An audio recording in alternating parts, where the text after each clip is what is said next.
Welcome back to Church and State. I'm Brian McCall, and I'm joined again by Christopher Ferrara. Welcome, Chris. It's good to see you. Good to be back. Nice change of pace for me. Well, you seem to have a very busy change of pace every day, Yeah. something new. Battling government overreach day in and day out. Well, and that actually is our first story. So, again, in this program, every other week, we talk about a couple of items in the news in the church and state from a Catholic perspective. And as our viewers may know, one of the key messages from Our Lady of Fatima, which was contained in the second secret, is that Russia would spread her errors throughout the world. And when Sister Lucy was asked about this later, did this include the United States? She said yes, even to the United States. And our first story is an example of one of the errors of Russia, communism, spreading here. And that is that the state basically has all the rights over your children, and that your children should be taken from you and educated or indoctrinated by the state. And again, the communist regime in Russia and the Eastern Europe was prolific in this, in having state schools that were mandatory, that raised the children instead of their parents. So we see that going on in this country. Our Justice Department, which is sort of like an Orwellian name for that department now, it's really, since all they pursue is injustice, released a memo written by the almost Supreme Court Justice, Merrick Garland, basically saying we need to really investigate some domestic terrorists. I mean, this is terrible. There are domestic terrorists running around our country, and we need to go look into them. Who are they? They're parents with little kids in school showing up at their local school board meeting to hold accountable school board members who are pushing indoctrination, critical race theory, etc. So Big Brother is here to investigate because it's your child, Big Brother's choice, how they get educated. So what do you think about this? I mean, is this within the power of the Justice Department? Is this what the FBI was founded for, to spy on and investigate parents? Well, of course not, but it's completely understandable from their perspective because the public education system is an adjunct of the modern nation state. We're talking about public schools acting as seminaries of conformity in the new way of thinking, which of course divorces the state from any connection to higher authority. There is no higher authority. The highest authority on earth is the state. The state does not answer to God. And so whatever the state declares to be normative is normative for all, regardless of their religion. Pierre Menant, the chastened French intellectual, he put it this way. He says, in the modern state system, we're expected to be atheists under the true God in whom we believe. So that in public life and in the public schools and in all aspects of life in this American polity of ours, we're expected to behave as if we were atheists, even if we believe in God. So the public schools perform a vital function of enforcing this ideological quasi-religious conformity. So naturally, the Justice Department thinks it's entitled to surveil parents who challenge this orthodoxy. They have no authority to do that, but that's the logic behind it. Well, and if you are wondering, is this really indoctrination? We've already mentioned critical race theory is one of the hot points that a lot of parents are showing up to express concern, because it's essentially an ideology that teaches hatred of the country, and everybody is a racist, and basically perpetrates these ideologies. But lo and behold, it came out shortly after this that Merrick Garland, the so-called Attorney General of the so-called Justice Department, son-in-law is financially invested in a company that produces CRT training materials. Well, there's no need to worry about such conflicts of interest. In fact, there's no need to worry about the rule of law at all because the left is in charge of everything now, and there are no standards except that everyone on the left gets a pass from every rule and regulation, and everyone on the right is penalized by absurd applications of rules and regulations. We now have, as Sean Hannity tirelessly repeats, a two-tier justice system, and that's obvious.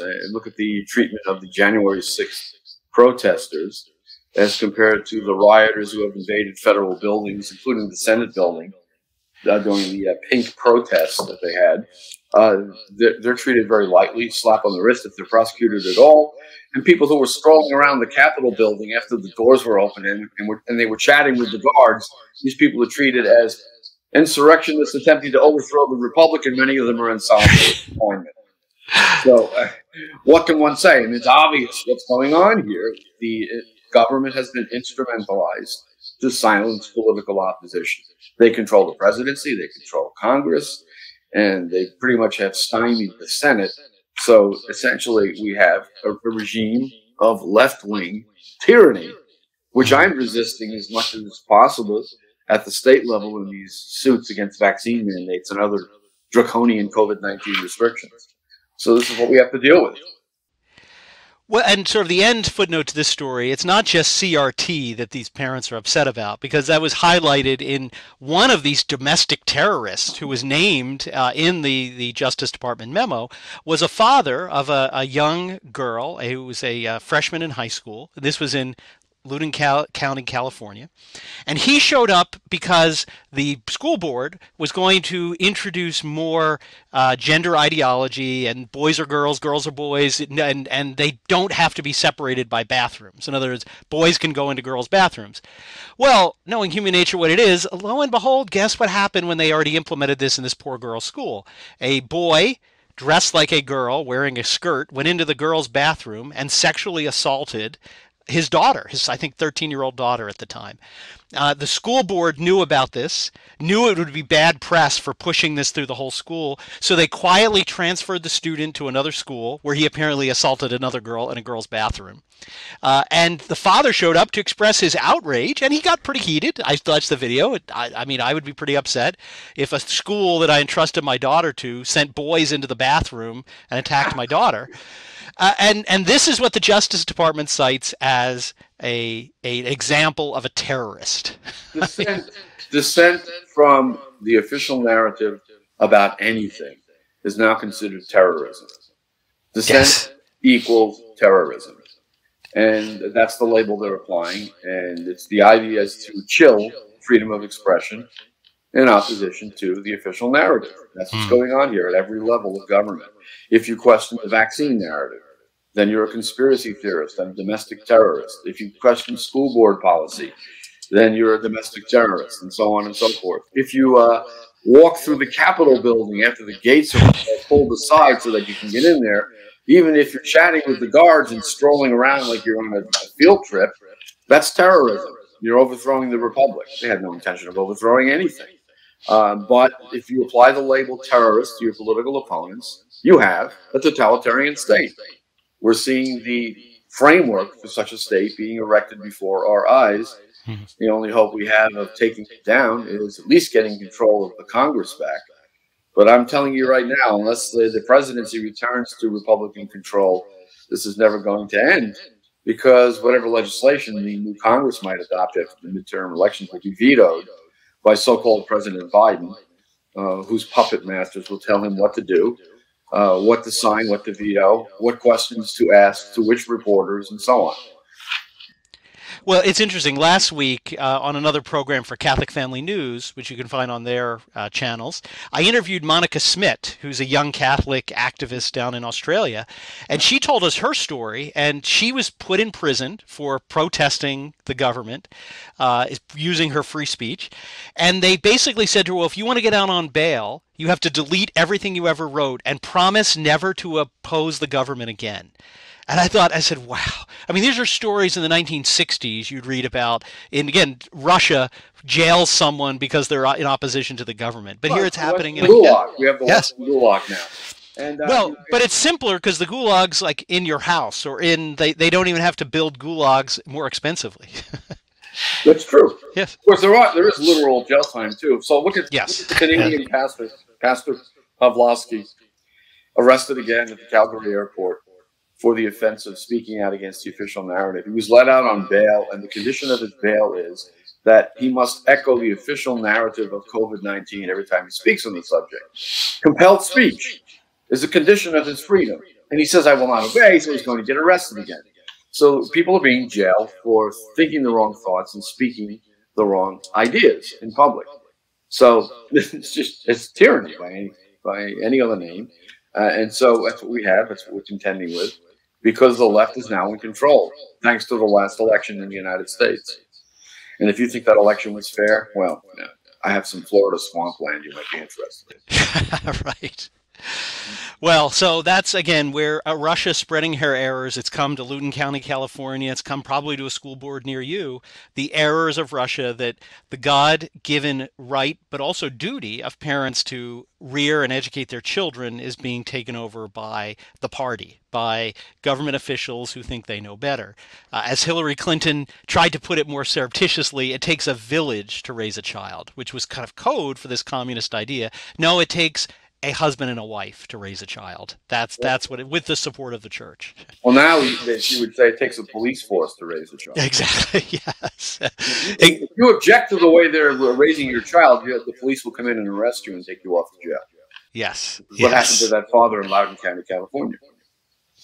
Yes. We've discussed this before, but what we're seeing now is the terminal phase of so-called enlightenment. And now we're seeing a literal war on being itself. Boys are not necessarily boys. Girls are not necessarily boys. Boys can go into the girls' bathroom and rape the girls. Because when they went into the bathroom, they were girls, but then they decided they were boys again once they got in there. Right. That's what they mean by gender fluidity. Yes. Well, I'll tell you, I was in a place not that long ago where I had to use the restroom, and I had been in this building and I knew kind of where they were. So I went up, and then I was like looking at the doors. I'm like, where are I couldn't remember which side was the men, which was the women, and I'm realizing there's no pictures. And then there's a little sign. This is a gender fluid bathroom. So I knocked on the door. I said, is anybody in there? There are 2 or 3 stalls. I said, no. I went in and locked the door behind me and said, it's a men's room now. Nobody else is coming in. But that's the insanity, like you said, that we're living in. Speaking of insanity, though, we'll switch over from the deep state to the deep church. Yes, this is church and state, after all. This is church and state, which have not been more united, I think, in the history of civilization. Well, that's Bergoglio's agenda. He wants a merger. A merger. And so his latest process to sort of advance the issues started this week. Here's a brief video from the Vatican. Oh, I'm just laughing at the Synod on synodality. I can't say it without cracking a laugh. I mean, it's sort of like your boss calls you and said, we're going to have a meeting on having meetings. But here's a little introduction to the Synod on Synodality from the Vatican. Pope Francis is kicking off the Synod on Synodality with a meeting with representatives from all over the world. The Synod organizers have invited the winner of the Ratzinger Prize in Theology, Father Paul Beret from Burkina Faso, and Spanish theologian Cristina Hinojes to explain synodality. And again, you look at this nonsense, and it looks like a typical liberal, parliament coming into session when you just watch that video clip. It's the church turned into the French Revolution in the church. Here's the Estates General meeting yet again. Yeah, parliamentary Catholicism. Yes, parliamentary, exactly. Which is really just failed Anglicanism, which attempted this sort of parliamentary, let's all vote on doctrine, and then you see what happened to the Anglican Church. That's become an irrelevancy. But anyway, this Synod on Synodality, I mean, how many synods has this Pope had now? This is like the 5th, isn't it? 4th or 5th? 4th or 5th. Well, 4th or 5th. Well, it's easy to lose track. But this is something that essentially is turning it into a perpetual synodal church is what he wants, or essentially a perpetual council. It's interesting that the arch heretic Hans Küng, who in some ways looks a little conservative compared to some of the things going on, he wanted to call a Vatican III back, in the 80s. Well, it's interesting. He seems to be kind of out of step. They don't really want to call a council. They don't want to actually have a formal council. They seem to want to just have a perpetually open council, sort of like the long parliament, right? They want to have a council that just sort of never goes away, that is perpetually meeting, tinkering, changing things. Pseudo-magisterium. A pseudo-magisterium, exactly. So, I mean, what are Catholics to make of this circus, for lack of a better word? I mean, is this something that can bind them in binding definitions? Is it something they need to be worried about that's changing the faith? Or what should a Catholic's attitude be towards these circuses that he's running all over the world? Ignore it completely. It has no binding effect on us whatsoever. And that's the problem with past 60 years of innumerable pronouncements which purport to be magisterial, but when you look at them closely, they have no actual magisterial authority. They're proposals, exhortations, comments on airplanes. We have the instead of the Acts of the Apostolic See, we have the Acts of Alitalia, where the AAS. What's Latin for Alitalia? Acta Alitalia Sadia. So, and Father Gruner used to speak of this constantly. He would talk about the appearance of a command, but no actual command, because they don't want accountability for actually commanding anybody to do any of these things, which contradict the deposit of the faith and the traditional belief and practice of the church. So they pretend that they've issued a command, which is what happened with the traditional Latin Mass, until Benedict finally revealed that it had never, in fact, been juridically abrogated and was in principle always permitted, to quote his letter to the world's bishops. So that's what's going on here, a whole plethora of pronouncements, a kind of undercurrent in the church, none of which should concern us in the least. We simply go on practicing the faith of our fathers, which is a rather simple affair. Well, it's interesting. There's a bit of a connection to our first story, I think, because what can be more sort of democratic, right, in terms of a local school board? You can't get more local than a school board. And if you really believe in, involvement in government, that the people should be involved, that's the most local you can get. Right, and what they're essentially saying is, we don't want your opinion, right? We want to have these public school board meetings that are supposed to be where parents can show up and express concerns. But if you actually do that, then we arrest you, because we don't really want to hear your opinion. So it's sort of a facade of democracy. I mean, isn't it the same sort of thing with the Synod? Do you think Pope Francis really wants to hear what the average Catholic in the pew or the average priest wants to say, or has he got an agenda, most likely? Well, his modus operandi is to set up an elaborate apparatus that looks like it involves consultation with the faithful, the people of God that we hear about all the time. But actually, it's just a mechanism for the implementation of his personal will. Every synod has gone that way. The first synod was rigged. The synod on the family was rigged to get the outcome that he wanted. It's a dog and pony show. Likewise, this consultation with the world's bishops on the Latin Mass, which we're not allowed to see the results of, by the way. We don't really know what the bishops said or what the majority of them think, but that was just an exercise in confirmation bias. As soon as he announced that there was going to be a survey of the world's bishops, those who know what's going on already knew that the fix was in. He was going to rescind Summorum Pontificum and restore the status quo ante, which was the indult regime, where you need permission to celebrate the received and approved rite of Mass in the Western Church. So that's what he does. He constructs these apparatuses which really reflect his personal will being implemented behind this camouflage. So whatever comes out of this synod, it will be precisely and only what Francis wants to see, whatever that is. Not clear exactly what the purpose of this synod is.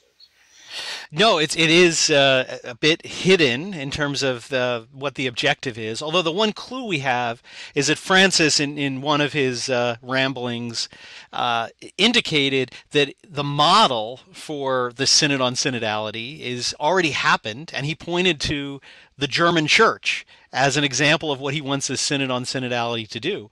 And they have been, as some viewers may know, they were kind of ahead of the curve, and they were having their own synodal path, right? I don't know, whatever that means, a path to they don't know where, but where they were examining issues like ordaining women, blessing same-sex couples, basically whatever the heresy du jour happens to be. And that's what Francis has pointed to as the model for this Synod of Synods, Synod on Synods. So I think we have some indications that he wants to continue to press the envelope on things that the church has spoken on before as just impossible. He wants to create this process of ferment, which his mentor, Cardinal Martini, was hoping for. The Perpetual Synod, the church is constantly on the move for the discovery of whatever the Spirit, as they call it, dictates to the people of God. Not too long ago, he said, I don't want a different church, a new church, rather. I want a different church. A different church. Right. What does that mean? Well, first of all, a different church is another church, right? Yeah. If it's not the same thing, yeah, exactly. It won't be new, it'll just be different. Oh, okay. Whatever.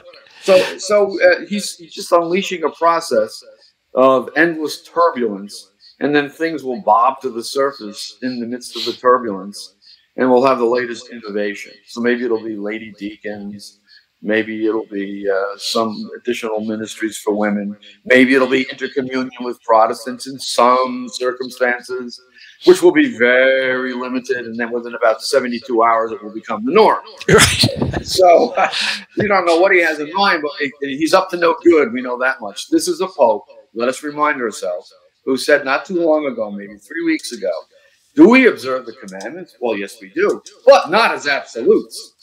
So we have a vicar of Christ who doesn't want to be called the vicar of Christ, by the way. He deleted that title from the Annuario Pontificio. We have a vicar of Christ who declares that the commandments, the negative precepts of God's law, are not absolutes. But of course they're absolutes. The negative precepts condemn things that are intrinsically evil. By their very nature, they're absolute. Thou shalt not kill, for example.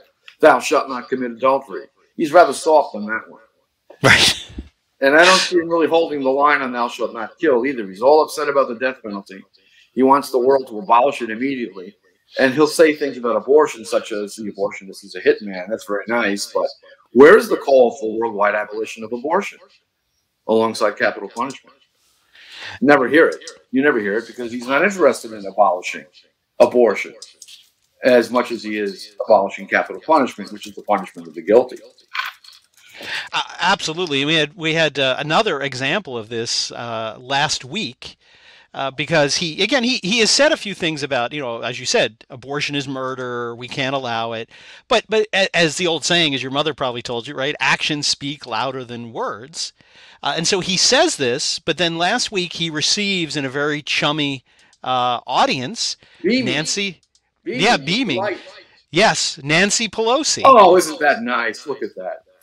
And again, somebody that talking about abortion. I mean, you can't really get more radical than Nancy Pelosi. I mean, she has voted repeatedly to make legal partial birth abortion.